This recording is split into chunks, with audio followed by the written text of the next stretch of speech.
Então, boa noite a todos os irmãos, sejam bem-vindos. E hoje quem irá falar para nós é o nosso irmão Cristiano Valdrigues, que é da Sociedade Espírita de Alvorada, Irmãos de Caridade. E ele vai nos trazer o tema Amar a Ti Mesmo. Nós estamos em setembro, que é o mês Setembro Amarelo, em alusão à campanha contra o suicídio. Em setembro a gente faz muita palestra, muita campanha, apesar que o Espiritismo sempre está falando, a vida continua e só Deus pode nos tirar a vida. Então, vamos passar a palavra ao nosso irmão. Boa palestra a todos. Muito boa noite a todos. Ou final de tarde também, mas o importante é que seja bom. Então, meus irmãos, nós vivemos no melhor momento da história da humanidade, tá? Em muitos aspectos. Não quer dizer que seja fácil, mas hoje o número de facilidades que nós dispomos para a vida é muito maior do que foi em qualquer outro momento da história.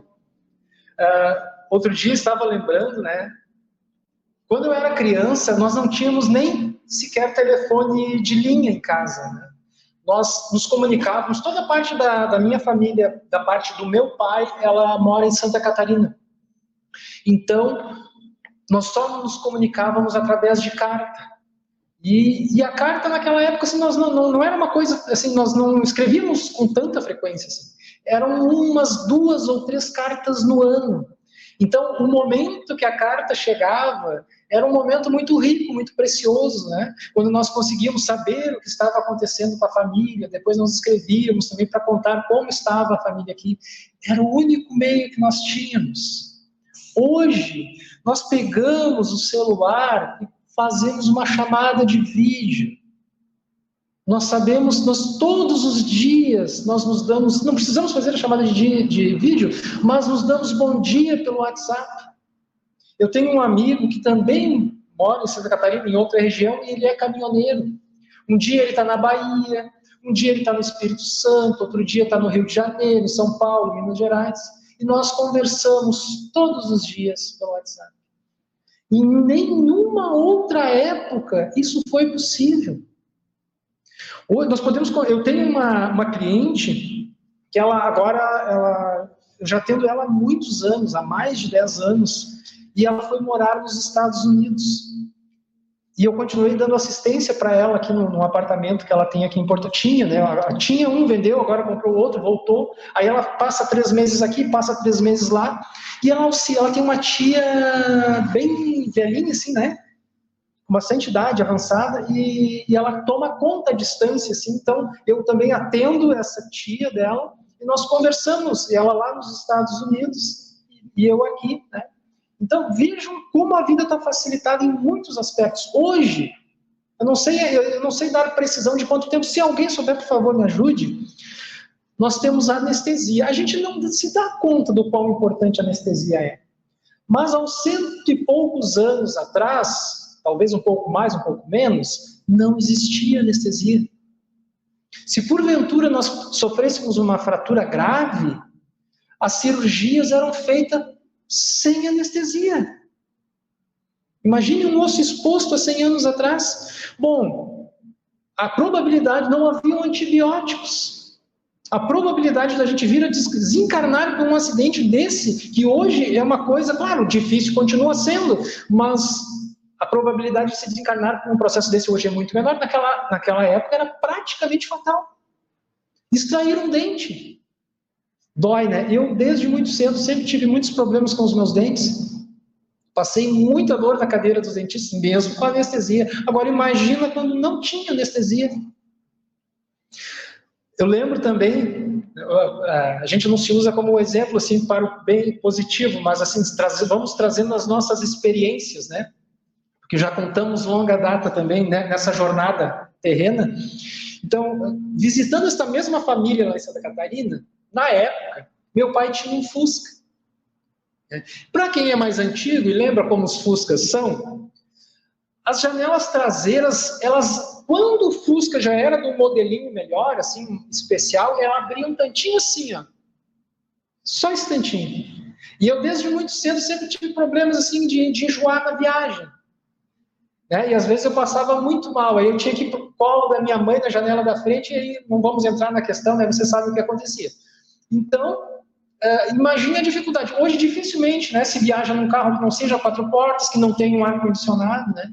Por mais simples que o carro seja, já tem esses recursos. Só para fazer uma analogia, né? Como era há alguns anos, né? Vamos botar aí uns 40 anos atrás, 30, e como as coisas são mais confortáveis hoje. Então, assim, sem falar da internet, né? Das possibilidades, também para o mal, mas também para o bem, né? Isso vai depender do nosso uso, né? De como o que nós buscamos. Então, a vida hoje ela é cheia de recursos. Em contrapartida, os números da dor são extremamente expressivos. Nunca houveram tantos suicídios. Alguns anos atrás, algumas décadas, a média etária daquele que praticava esse ato era em torno de 25 anos. Hoje, nós já temos relatos de crianças de até 12 anos atentando contra a própria vida. O caso de idosos também atentando contra a própria vida. Por quê? Se nós temos, de um lado, tanta facilidade, tanto comodismo, por que é que os números da dor estão aumentando? Consumo de drogas, tanto as lícitas, né, que a sociedade, por vezes, acolhe e, às vezes, até bate palmas, né, infelizmente, assim, mas isso é um processo bem complexo, né, bem controverso, né? Nós temos, assim, uma grande ressalva contra o uso do álcool, né, mas não é o nosso foco neste momento. O uso das drogas ilícitas, que também parece que está caindo uma certa aceitação incompreensível na sociedade, né? Às vezes as pessoas, é muito falado sobre o tráfico, sobre todas as consequências que o tráfico ocasiona, mas é pouco comentado daquele que usa, né, do usuário. E por que é tão expressivo o número de usuários? O que as pessoas estão buscando acalentar, acalmar dentro de si, que fazem uso de tantas substâncias, então? O consumo, você sabia que o Brasil é um dos campeões mundiais no uso, no consumo de psicotrópicos? Não que isso não possa ser importante em determinadas situações, e vamos aqui dar um foco que é muito importante, ainda mais que nós estamos falando da preservação da vida. Tá? O espiritismo, ele se apoia em 3 pilares: filosofia, ciência e religião. Então, vamos pegar os dados da ciência. Hoje, a medicina nos diz que, vamos, né, pegar, por exemplo, a questão da depressão. O cérebro do depressivo, daquele que possui essa característica, ele não funciona como os demais. Ele tem problemas de conexão nas funções neurônicas. As substâncias que propiciam este contato, estas ligações, elas são prejudicadas, elas não funcionam da mesma forma. Tá? Então, o que acontece? Quando nós procuramos um médico, um psiquiatra, que é o profissional que prescreve esse tipo de medicação, e o espiritismo apoia, tá, nesse sentido, essas ligações elas voltam a funcionar adequadamente. Então, aquele que está no processo da depressão, que muitas das vezes pode levar à questão do suicídio, é um momento onde ele consegue sair de dentro de si mesmo, daquela introspecção, daquele ostracismo, né, daquele casulo onde a pessoa se encontra, e consegue encontrar, então, um ânimo, uma força para daí sim ir em busca de um tratamento mais profundo. Tá? Porque o remédio, ele não cura. Ele abre espaço para os meios e os processos da cura. Tá? Porque o que acontece? A questão continua lá. Porque, meus irmãos, aí entra novamente a questão do espiritismo. E aí o que acontece? Tá, nesse espaço, né, onde nós estamos adequadamente medicados, onde nós encontramos novamente a nossa energia para a busca desta cura, neste processo nós vamos então, aí começam os mecanismos, né? Existem a terapia, né, com o psicólogo, com o terapeuta, existe o atendimento fraterno na casa espírita, existe o estudo, existe um leque enorme de possibilidades para nós tratarmos as nossas questões. E aí nós vamos também aprofundar uma outra questão, e que é aí onde entra a parte... filosofia, ciência e religião, às vezes, em algum momento, assim, para mim, fica difícil de saber onde é que começa uma e termina a outra.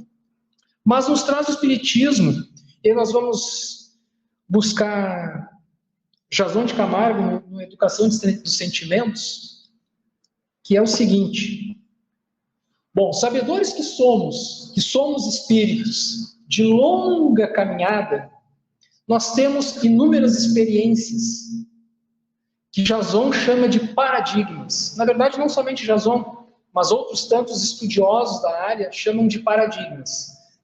Vamos tentar fazer assim um resumo, tá? Nós todos aqui não sabemos dizer quanto tempo nós já trilhamos pela Terra, mas são milhares de anos com toda certeza. Nós tivemos todos os tipos de experiências possíveis, boas e nem tão boas.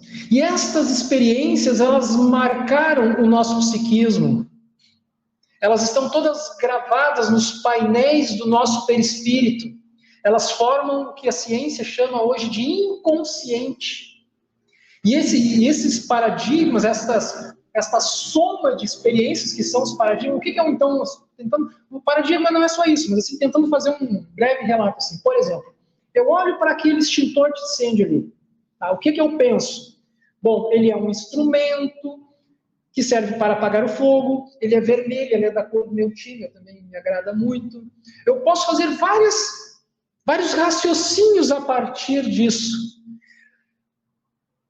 Estes raciocínios, a forma como eu vejo, como eu interpreto, como eu me sinto, que tem a ver com os sentimentos, esta interpretação da vida, quando eu olho para uma pessoa e aquela pessoa por alguma razão me traz simpatia, por outra eu olho e ela me traz antipatia, porque eu gosto do time vermelho e não do azul, porque eu gosto de usar bermuda e não uma outra roupa, entende? Todas este olhar, esta forma como nós analisamos a vida, são a partir das experiências que eu tive. São esses paradigmas, são a visão que eu tenho da vida. Só que nós temos uma grande inclinação, atualmente, a focar nos pontos negativos. Em olhar para o copo, tá aqui o meu copo, ele tá cheio, mas vamos supor que ele estivesse pela metade, né? Às vezes nós focamos e olhamos e dizemos assim, mas o copo tá lá meio vazio, mas ele também está meio cheio. Nós temos que aprender a valorizar mais os aspectos positivos da nossa vida, né? Então, a grande questão, e aí entra quando nós estamos, né, adequadamente no processo ali da busca da cura, nós temos que mudar os nossos paradigmas. Não importa agora a gente ficar lembrando o que a gente fez no passado, né? Inclusive, há muitas controvérsias. Já ouviram falar da terapia de regressão? Isso é muito controverso. Sabem por quê? Nos traz a literatura trazida da espiritualidade, que quando nós voltamos à espiritualidade, nós não temos o acesso a todas as informações. Digamos assim, eu quero saber o que eu fui há 10 encarnações. Bom, também um jargão do movimento espírita que nós vivemos a melhor encarnação. Até por tudo isso que nós já relatamos, né? Então, assim, se hoje eu tenho todo esse conhecimento, todo esse acesso à informação, e eu ainda tenho a minha problemática, tenho as minhas dificuldades, os meus defeitos, as minhas inclinações menos felizes, imagine há 10 encarnações, quando eu não tinha esse conhecimento, quando eu não tinha o mesmo entendimento sobre a vida, as minhas questões éticas, morais, eram muito mais rústicas, brutas mesmo. Quais foram as escolhas que eu fiz? Possivelmente eu tenha feito escolhas menos adequadas.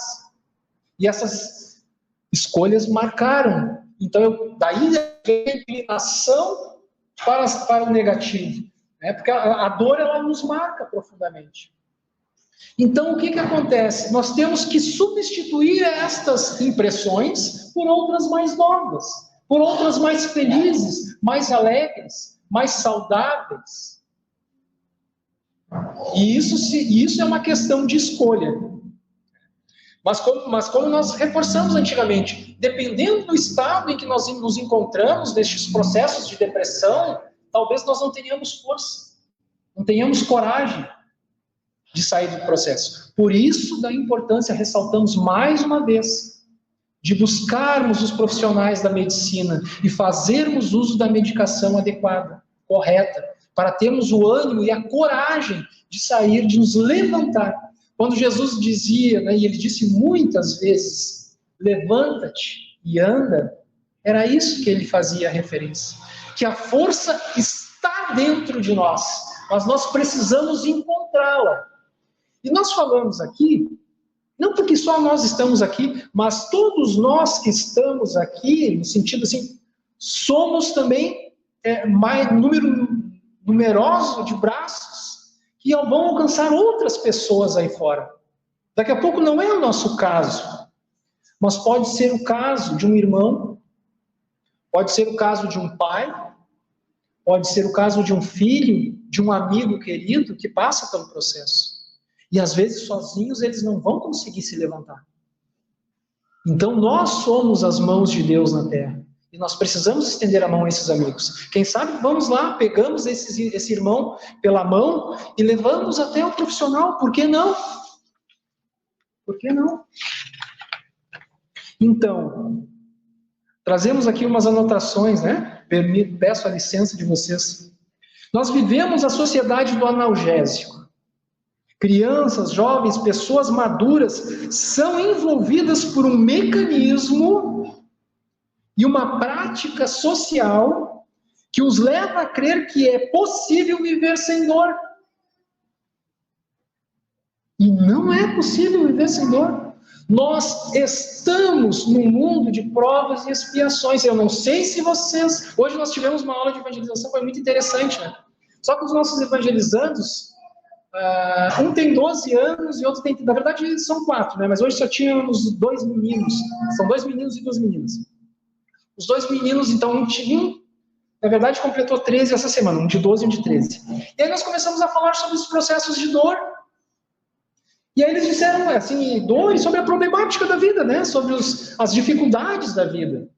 E eles disseram que não tinham dificuldades, né? E aí, até foi a minha colega, né, que era responsável pela aula hoje, ela ficou assim, mas como assim, né? Aí eu disse, não, aí, né, a gente vai conversando, disse, não, mas quando eu tinha 13 anos, eu também não tinha nenhum problema com a graça de Deus, assim, né?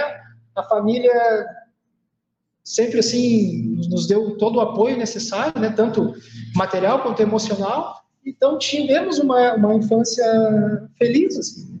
Então, não, mas aí nós entramos, né, mas claro que a vida adulta é maravilhosa, mas ela não é tão simples, e as questões da problemática da vida vão surgindo, e aí a gente entrou no assunto, né.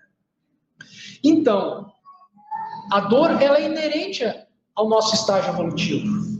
Nós ainda não sublimamos outra etapa que nos isente desses processos, né?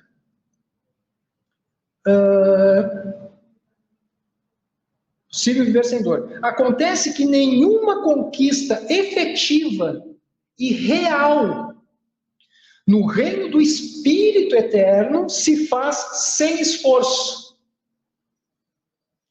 A gente tem uma inclinação, isso é meio que instintivo, assim, ao menor esforço, a economizarmos energia.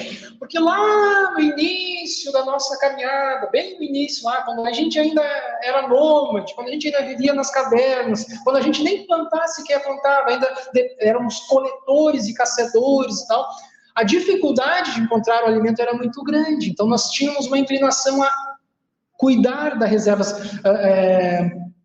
uma espécie de lei do menor esforço. Então, se eu não vou fazer algo que seja de extrema importância, eu fico aqui quietinho, parado e economizo as minhas energias.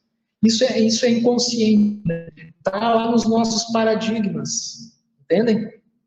Só que hoje é diferente. Nós sabemos que para evoluir, nós precisamos nos esforçarmos.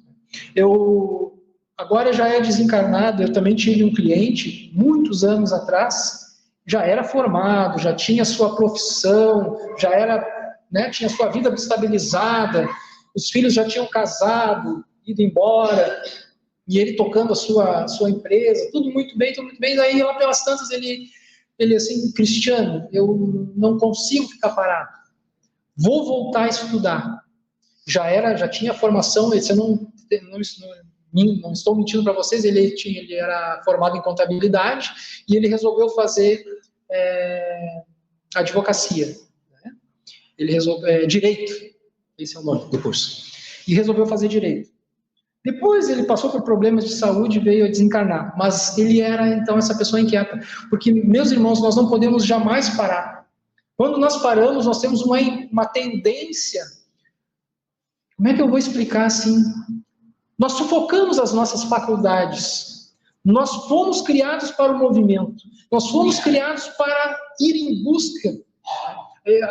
A mensagem que fica assim assim, qual é o próximo passo? Eu não posso parar, nós não podemos parar, porque aí nós podemos, daqui a pouco, esmorecer as nossas energias. Essa energia que é natural do ser, de ir em busca de algo cada vez melhor. Isso também é algo que nos impulsiona. E não há esforço sem um grau de sacrifício.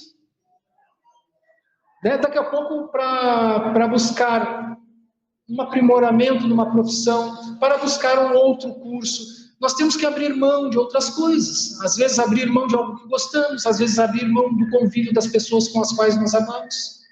Mas tudo isso é movimento. A vida é movimento.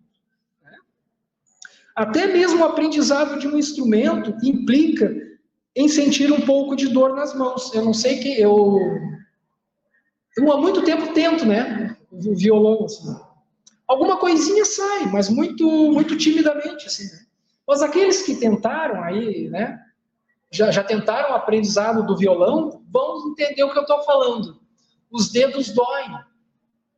E doem bastante, Porque é como uma musculação, A gente tem que exercitar. Nós temos pequenos músculos, responsáveis pela força da nossa mão, que precisam ser exercitados. E não somente isso. A corda machuca a ponta do dedo.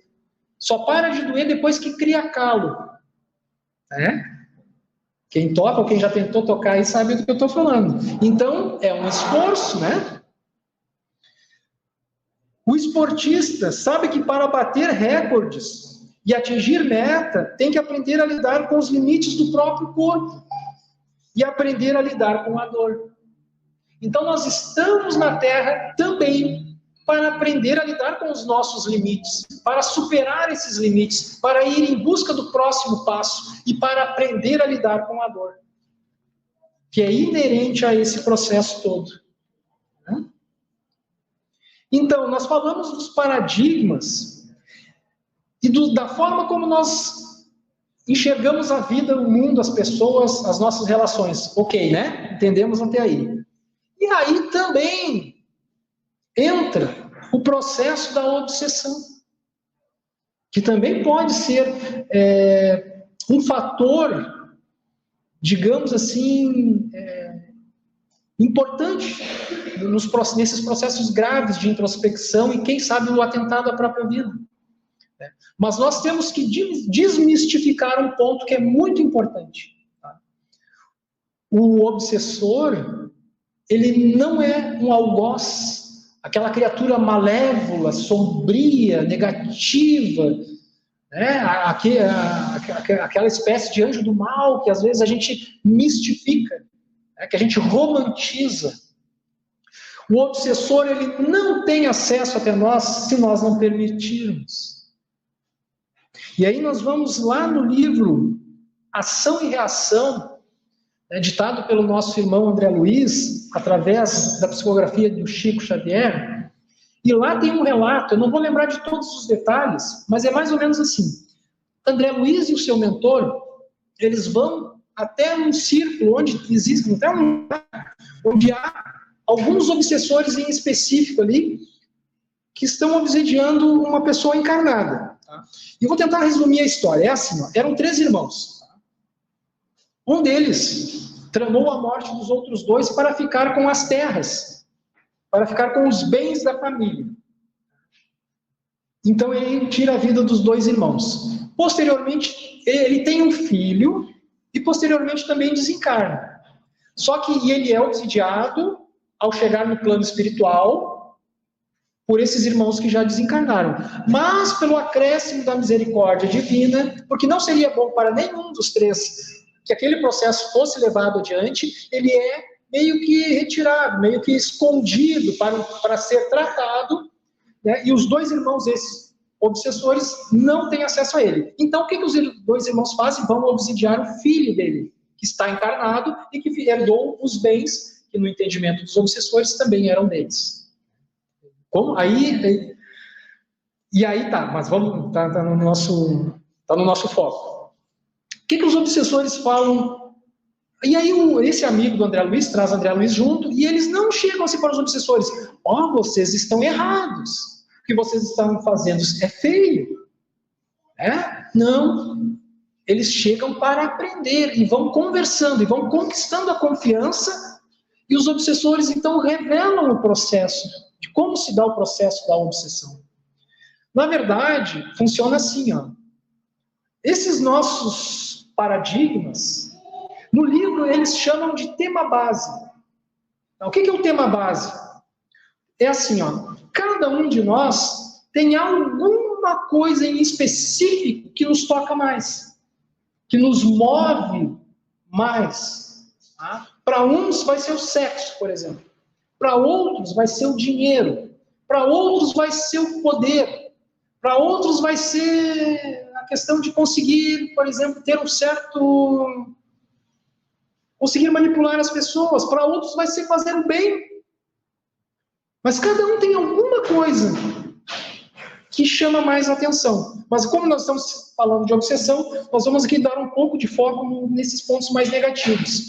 Esses pontos negativos, esses temas bases, ou também podemos chamar de paradigmas, eles são como se fosse uma brasa. Tá? O que o obsessor faz?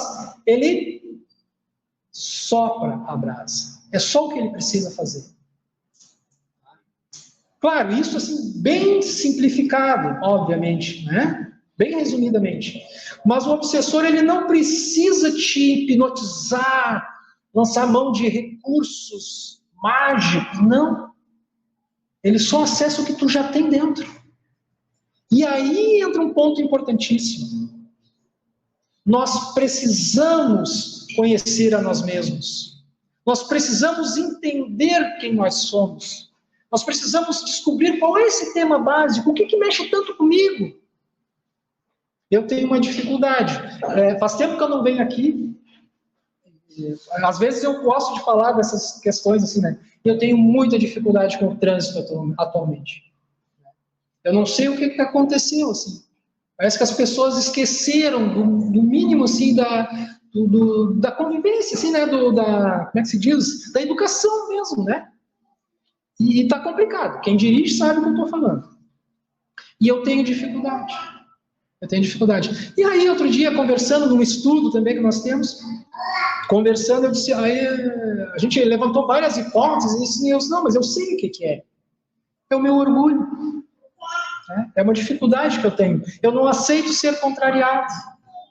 E aí, né, já vem para fora essa chaga, né, que segundo os espíritos, né, o orgulho e o egoísmo são as maiores chagas da humanidade. Praticamente todos os males são derivados, né, tanto do orgulho quanto do egoísmo. Então, a gente tem que aprender a se conhecer. Então, o que eu faço hoje antes de sair de casa? Primeiro, fazer uma prece. Pai, me guia. Eu sei que eu vou encontrar irmãos que entendem menos do que eu ainda. Se eu que estou tentando buscar falho, imagina aqueles que ainda não buscam. Então, isso já serve como, pelo menos, assim, uma espécie de se fosse uma vacina, né? Uma profilaxia, para que a gente não recaia constantemente nos mesmos erros. Segundo Haroldo Dutra Dias, um palestrante muito conhecido, e todos conhecem, qual assim, eu gosto muito do trabalho dele,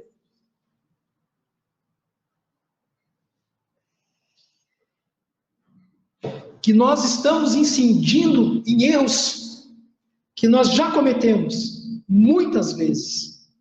E nós viemos com a determinação, nesta reencarnação, de superar estas problemáticas e estamos rodando na prova novamente. Em muitos casos, obviamente não podemos generalizar, mas isso é muito comum de acontecer. Então, se eu conseguir enxergar com franqueza para as minhas dificuldades, eu vou conseguir trabalhar melhor com elas. Eu vou conseguir lidar melhor, né? E sofrer menos. Porque sofrer nós vamos de qualquer forma. Eu gostaria de trazer aqui um pequeno parêntese também.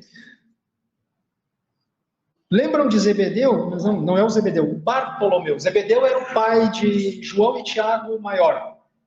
Os filhos do trovão. Né? Os dois apóstolos de Jesus, né? Bartolomeu também era um apóstolo de Jesus. E ele tinha uma característica. Eu estou falando aqui do livro Boa Nova, gente. Bom ânimo, está aqui. Bom ânimo. Gente, esse livro é fabuloso. Se tiverem a oportunidade, por favor, leiam e meditem sobre esse livro aqui. São passagens de Jesus com os discípulos, com os apóstolos. É fabuloso.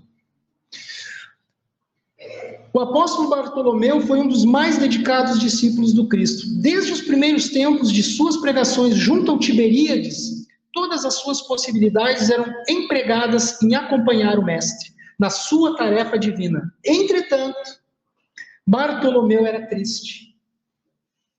E, vezes inúmeras, o Senhor o surpreendia em meditações profundas e dolorosas. Meus irmãos, se Bartolomeu, que convivia com Jesus, tinha suas dores, quem dirá nós? Então a dor é da natureza, ainda no nosso estágio evolutivo. Tá? Então, e aí eles vão conversando, aí a certa oportunidade, assim, né, lá na casa de Pedro, a família de Pedro está envolvida com os afazeres domésticos, a hora já era um pouquinho adiantada, ele chama Bartolomeu para conversar. E aí, palavras de Jesus: a vida terrestre é uma estrada pedregosa e conduz aos braços amorosos de Deus. O trabalho é a marcha. A luta comum é a caminhada de cada dia. Luta. Paulo usava a expressão o bom combate, que era combater em si as dificuldades, né? Uns instantes deliciosos da manhã e as horas noturnas de serenidade são os pontos de repouso. Mas ouve-me bem. Na atividade ou no descanso físico, a oportunidade de 1 hora, de uma leve ação, de uma palavra humilde, é o convite de nosso Pai para que semeemos as suas bênçãos sacrossantas. Em geral, os homens abusam deste ensejo precioso para anteporem a sua vontade imperfeita aos desígnios superiores, perturbando a própria marcha. Daí resultam as mais ásperas jornadas. obrigatórias para a retificação das faltas. Muitas vezes, meus irmãos, nós meio que vamos contra as vontades de Deus. Nós vamos contra aquilo que é natural. Nós vamos contra aquilo da lei que é a lei divina.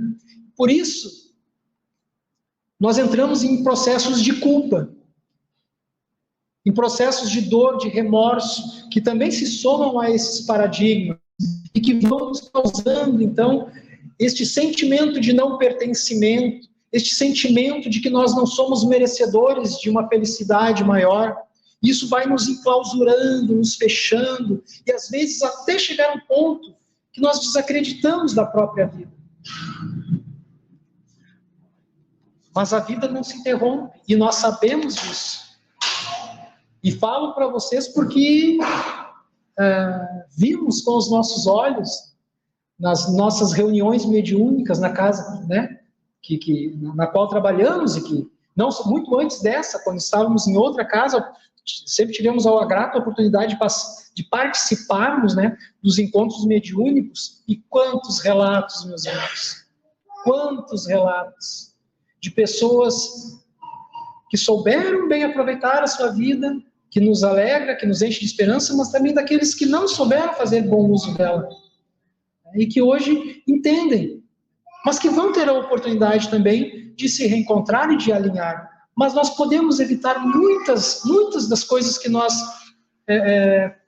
muitos dos nossos sofrimentos hoje já estão ao nosso alcance, de serem modificados. E aí segue a conversa com Bartolomeu. Mestre, os vossos esclarecimentos dissipam meus pesares, mas o Evangelho exige de nós fortaleza permanente. Porque, meus irmãos, na Terra nós fazemos mais ou menos assim, ó. Ora nós estamos bem, outra hora nós nos sentimos mal, outra hora nos sentimos bem. Nós somos assim ainda. Nós não conseguimos manter esta linha permanente, né? E aí Jesus responde: a verdade não exige, ela transforma. O Evangelho não poderia reclamar estados especiais de seus discípulos. Não quer dizer que a gente está aqui, que a gente é especial, que a gente não vai sofrer mais, tá? Porém, é preciso considerar que a alegria, a coragem e a esperança devem ser traços constantes de suas atividades em cada dia. E aí Bartolomeu pergunta para ele, e o diálogo vai longe, né? Qual o melhor negócio do mundo? Primeiro Bartolomeu pergunta para Jesus, e quanto aos negócios do mundo que são adversos? Quando tudo parece uma luta contra nós? Perguntou o pescador de olhar inquieto. E Jesus respondeu: qual o melhor negócio do mundo, Bartolomeu? Será a aventura que se efetua a peso de ouro? Muita vez amordaçando o coração e a consciência? Para aumentar as preocupações da vida material? Ou a iluminação definitiva da nossa alma para com Deus? Porque a gente deposita muito da nossa energia também em buscas que não preenchem o nosso espírito. Lá no início da nossa fala, a gente falou aqui, ó. Crianças, jovens, pessoas maduras são envolvidas por um mecanismo e uma prática social. O mundo hoje passa uma mensagem que nós temos que ser felizes a qualquer custo. Outro dia eu estava assistindo TV e tinha uma propaganda. Eu fiquei assim de boca aberta, cara. Um absurdo da mensagem. Era bem assim, ó. Tinha um cara, né, que era o protagonista ali do filme, do filmezinho ali, e ele tinha um cartão de banco, só que o cartão dele era um cartão simples. Né? E aí ele estava num jantar, né, com outra pessoa lá, e a pessoa puxa o seu cartão para pagar a conta. Era um cartão black, né, que é um cartão especial. Né? E aí ele timidamente guarda o cartão novamente. E aí, daqui a pouco, ele está eu acho que era um aeroporto, assim, e no aeroporto tinha uma sala VIP para as pessoas que possuíam aquele cartão. E aí, lá no final do comercial, ele também puxa um cartão black, assim, e ele está sorrindo. Pelo amor de Deus, então a felicidade é isso, é ter um cartão black. Estamos fazendo aqui uma alusão ao materialismo. Tá? Tem um filme que eu gosto muito, que diz mais ou menos assim: nós compramos coisas que não precisamos com dinheiro que não temos para agradar pessoas que não gostamos. Eu tenho bastante vontade de comprar um carro mais novo, né? Vou confessar para você, eu em 2010. Tá ali velhinho, mas tá pago. Às vezes eu penso, eu vou comprar um 18, 19, de repente, mas aí eu penso no carnê. E eu penso assim, esse carnê não vai deixar eu dormir. Aí eu desisto. Né? Faço a manutenção do meu ali, ó. Tá bom. A hora que der, eu troco. Se não der também, paciência. Entende? A gente não pode trazer pedras e sair arrastando elas. A gente tem que ir liberando essas pedras ao longo da nossa jornada. Meus irmãos, a hora é avançada, mas eu tenho mais 2 comentários aqui que eu quero compartilhar com vocês também. A consolação prometida pelo Espiritismo não é ilusória, que nos diz que não tem dor. Tem dor. Tá? Tem dor. Perder um afeto querido dói. Perder um filho dói. Um pai dói. E só vai parar de doer o dia que nós nos reencontrarmos. Mas nós vamos nos reencontrarmos. Perder um afeto querido dói até o dia que nós nos reencontramos. Ser abandonado dói. Enfrentar uma doença dói. Ver portas desejadas e sonhadas se fechando dói. Mas não fossem essas sombras passageiras da experiência humana, nenhum espírito conquistaria a fortaleza espiritual dos anjos. Que em meio a tanta tribulação e tantas decepções, nós encontrássemos de experiência em experiência, robustez espiritual, fortaleza interior. Viria o Espiritismo lembrar a humanidade terrestre que há um Deus soberanamente justo e bom, modelo de amor e caridade, nos diz o Livro dos Espíritos, inteligência suprema, que governa a criação infinita, segundo leis imutáveis e perfeitas. Viria o Espiritismo nos dizer que a verdadeira consolação não é tirar a lição que irá fortalecer o aluno, a dor nos fortalece. A verdadeira consolação é imunizar o nosso psiquismo contra o desespero. Então, meus amores, meus amigos, meus amores, a dor existe, mas ela nos fortalece, ela nos torna cada vez mais fortes. Quando nós passamos bem por ela, todos vamos passar por ela, mas nós temos que passar bem por ela, de cabeça erguida. Lancemos mão de todos os recursos possíveis, dos médicos, da terapia, do passe, da palestra, do atendimento fraterno. Vamos buscar, vamos atravessar melhor esse processo e vamos nos tornar mais fortes e mais felizes. A felicidade nos espera. A morte não existe. Só existe vida. Muito obrigado pela atenção de vocês e a casa pelo convite.